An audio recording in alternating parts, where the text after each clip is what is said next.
भारत के एक छोटे से गांव में लीला नाम की एक युवा लड़की अपने परिवार के साथ एक साधारण जीवन जीती थी।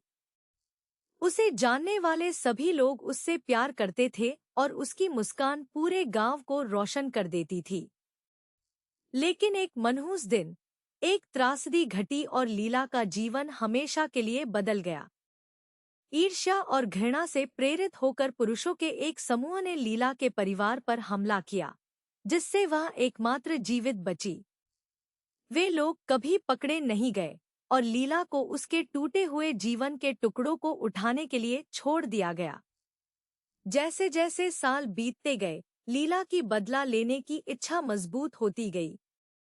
वह जागते हुए हर पल पुरुषों को उनके जघन्य अपराध के लिए भुगतान करने के तरीकों के बारे में सोचने में बिताती थी। वह बदला लेने के विचार से ग्रस्त हो गई और इसने उसके हर विचार को खत्म कर दिया। गांव वाले, जो कभी लीला को एक खुश और लापरवाह लड़की के रूप में जानते थे, अब उसे अपने पूर्व स्वरूप की छाया के रूप में देखते थे।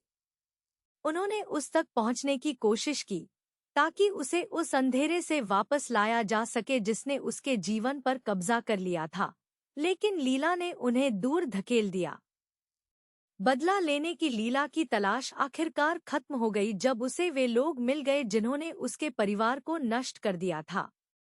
उसने उनका सामना किया और गुस्से में आकर उसने अपना बदला लिया। लेकिन जैसे ही वह उन आदमियों के ऊपर खड़ी हुई, अपने द्वारा किए गए विनाश को देखते हुए लीला को खालीपन का गहरा एहसास हुआ। उसे एहसास हुआ कि बदला लेने की उसकी इच्छा ने उसे खा लिया था और इस प्रक्रिया में उसने खुद को खो दिया था।